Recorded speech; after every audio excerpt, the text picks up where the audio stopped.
अब एक सवाल तो आपको जरूर सता रहा होगा कि जब शिवाजी महाराज का राज्याभिषेक हो रहा था, तब दक्कन में बैठे दिलेर खान और बहादुर खान आखिर क्या कर रहे थे। दरअसल पहले राज्याभिषेक से पहले ही अप्रैल सन 1674 में ही दिलेर खान को सम्राट औरंगजेब ने उत्तर में बुला लिया था और बहादुर खान अकेला रह गया। वो अकेला शिवाजी महाराज से क्या लड़ता। दूसरा, शिवाजी महाराज ने मुगलों से दोस्ती की बातचीत जारी रखी और 17 किले मुगलों को देने की और संभाजी महाराज को मनसबदार बनाकर मुगल सेवा में भेजने की पेशकश की। ये शायद इसलिए किया क्योंकि उन्हें राज्याभिषेक करवाना था। जून में अपने पहले राज्याभिषेक के एक महीने के अंदर ही शिवाजी महाराज बहादुर खान को चकमा देकर उसे उसके मुख्यालय बहादुरगढ़ से दूर ले आए और उन्होंने एक सेना भेजकर बहादुरगढ़ की मुगल छावनी को तहस नहस कर डाला, जहां से 1 करोड़ की दौलत बरामद हुई। बहादुर खान को अब फिर से नए सिरे से छावनी बनानी थी, वो भी बचे खुचे संसाधनों के साथ। दूसरे मोर्चे पर अगस्त सितंबर में अन्नाजी दत्तो ने गोवा क्षेत्र में आदिल शाही के पोंडा बंदरगाह को घेर लिया। उधर अपने दूसरे राज्याभिषेक के बाद नवंबर में शिव छत्रपति ने मुगल साम्राज्य के काफी अंदर जाकर बागलान, विदर्भ वगैरह में कई छापे मारे। इस दौरान इरांडोल के छापे में अंग्रेजों की धरण गांव की फैक्ट्री जलकर स्वाहा हो गई और इरांडोल का नगरपाल मराठों से हारकर औरंगाबाद भाग गया। इन हमलों से त्रस्त होकर बहादुर खान ने शिवाजी महाराज की दोस्ती की पेशकश मान ली और औरंगजेब से मंजूरी भी ले ली। पर अब राज्याभिषेक के बाद छत्रपति शिवाजी महाराज को मुगलों की इस दोस्ती की कोई जरूरत नहीं थी, तो उन्होंने खुद ही इसको खारिज कर दिया। इससे बहादुर खान औरंगजेब की नजरों में और भी नीचे गिर गया। बहादुर खान जब तक समझ पाता कि उसके साथ ये क्या हो गया है, इस अवसर का लाभ उठाते हुए मार्च सन 1675 में शिवाजी महाराज राजापुर आए और एक नौसैनिक बेड़े के साथ गोवा की तरफ निकल पड़े, जिसके मुहाने पर अन्नाजी दत्तो पिछले 8 महीनों से पोंडा को घेरे हुए थे। मई में आखिर पोंडा का पतन हुआ। लगे हाथ छत्रपति शिवाजी महाराज ने गोवा के दक्षिण में कारवार भी जीत लिया। इसके तुरंत बाद सोंधा का छोटा सा राज्य भी उनके अधीन हो गया। तभी मालनाड़ या बेदनूर या केलाड़ी की महारानी ने अपने विद्रोही मंत्री तिमन्ना को दबाने के लिए छत्रपति से मदद मांगी। छत्रपति शिवाजी के आते ही तिमन्ना काबू में आ गया और बेदनूर राज्य भी चौथ देने लगा। इस तरह से बेदनूर राज्य भी मराठा साम्राज्य के अधीन हो गया। इतना करके छत्रपति शिवाजी महाराज जून सन 1675 तक वापस लौट आए। नवंबर सन 1675 में छत्रपति शिवाजी महाराज ने सातारा और परली के किलों पर अपनी पकड़ मजबूत की। परली का किला शिवाजी महाराज ने समर्थ स्वामी रामदास के नाम कर दिया, जिसके कारण उसका नाम पड़ गया सज्जनगढ़। सातारा में शिवाजी महाराज गंभीर रूप से बीमार पड़ गए और उनकी मृत्यु की अफवाहें फैलने लगी। इसी समय युवराज संभाजी महाराज के विद्रोही तेवर भी उजागर होने लगे। बचपन में मां को खो देने के बाद अपनी दादी मां से ही उन्हें प्यार मिलता था। पिता प्यार तो बहुत करते थे, पर बहुत व्यस्त भी रहते थे। सौतेली मां सोयराबाई के अपने खुद के बेटे राजाराम के जन्म के बाद निश्चित रूप से विचार बदले होंगे और हर मां की तरह वो भी अपने बेटे को युवराज बनाना चाहती थीं। इसके अलावा युवा संभाजी महाराज ने अपनी सौतेली मां को अपने पिता के साथ सिंहासन पर साम्राज्ञी बने बैठे देखा। ऐसे में पुरानी यादें कांटे बनकर चुभती हैं। राज्याभिषेक के तुरंत बाद दादी मां के जाते ही ये कांटे और भी गहरे जख्म करने लगे।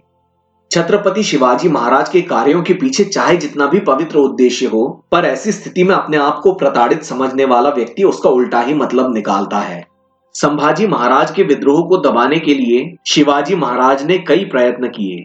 उन्हें समर्थ स्वामी रामदास के सत्संग में भी रखा। अगर इस समय मुगल और बीजापुर शिव छत्रपति के विरुद्ध एक हो जाते तो खासी मुश्किल हो सकती थी, पर ऐसा हुआ नहीं। आदिल शाही की वैसे भी उल्टी गिनती चल रही थी, तो मुगल चाहते थे कि इसे हड़प लें। इसीलिए बहादुर खान ने अक्टूबर सन 1675 में आदिल शाही वजीर खवास खान को महाराष्ट्र में दावत दी और उससे मुलाकात की। लेकिन आदिल शाही सेनापति बहलोल खान बीजापुर को मुगलों के हाथों में जाते नहीं देख सकता था। इसीलिए नवंबर में जैसे ही खवास खान बीजापुर लौटा, बहलोल खान ने उसे बंदी बनाकर 2 महीनों के अंदर मार डाला। फिर जून सन 1676 में जब बहादुर खान ने बीजापुर पर चढ़ाई की, तब बहलोल खान ने उसे शिकस्त दे दी। बीजापुर का असल वारिस बेचारा 8 साल का नन्हा सा सुल्तान सिकंदर आदिल शाह खिलौनों से खेल रहा था। उसके नाम पर क्या क्या हो रहा है इस बात से अनजान। इस काल से जुड़े औरंगजेब की धर्मांधता के 2 और उदाहरण सामने आते हैं। कश्मीरी हिंदुओं के दमन के खिलाफ जब सिखों के नवे गुरु तेग बहादुर जी ने आवाज उठाई, तो नवंबर सन 1675 में उनको दिल्ली में मृत्यु दंड दे दिया गया। इससे सिख भड़क उठे और उन्होंने फिर से एक बार हथियार उठा लिए।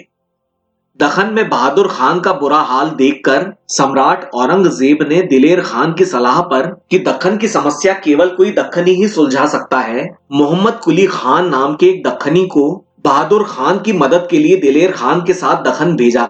ये मोहम्मद कुली खान वही नेताजी पालकर थे जिन्हें शिवाजी महाराज के आगरा से निकल जाने के बाद बंदी बनाकर आगरा लाया गया और मुस्लिम बना लिया गया, क्योंकि औरंगजेब को गलत फहमी थी कि मुस्लिम बनते ही लोग वफादार हो जाते हैं। फिर नेताजी पालकर ने खैबर काबुल वगैरह के युद्धों में पराक्रम दिखाकर काफी नाम कमाया।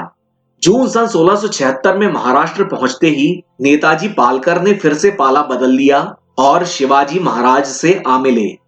शिवाजी महाराज ने उनका प्रायश्चित्त शुद्धिकरण करके उन्हें फिर से हिंदू बना लिया और अपने साथ ले लिया। इससे मुगल मंसूबा धरा का धरा रह गया। आज तक ये स्पष्ट नहीं हो पाया है कि नेताजी का मुगल सेवा में जाना शिवाजी महाराज की एक चाल थी या उन्हें शिवाजी महाराज के विरुद्ध दक्कन भेजकर शिवाजी महाराज से मिलवा देना औरंगजेब की चाल थी। जो भी हो, पर इस शुद्धिकरण संस्कार ने शक्की मिजाज के औरंगजेब के मन में दुविधा तो जरूर पैदा की होगी।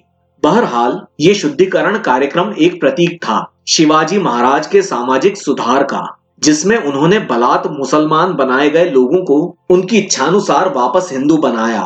आज की भाषा में कहें तो घर वापसी। उन्होंने अपने साले बजाजीराव निंबालकर की भी शुद्धि की थी, जिन्हें आदिल शाही ने जबरदस्ती मुसलमान बनाया था। सन 1676 में जंजीरा के बिल्कुल नजदीक पद्म दुर्ग का समुद्री किला बनकर तैयार हो गया और सिद्दियों से उंदेरी के लिए और अंग्रेजों से खांदेरी के लिए झड़पें होती रहीं। तो कुल मिलाकर छत्रपति शिवाजी महाराज का स्वराज्य दरअसल आनंद वन भुवन था और अब इसे और भी आगे बढ़ाना था, दूर दक्षिण तक। और ये प्रसंग शिवाजी महाराज के जीवन का सबसे महत्वपूर्ण और सार्थक प्रसंग था, जो अक्सर पेट फाड़ने, आंख फोड़ने और उंगलियां काटने की कहानियों में दबकर रह जाता है।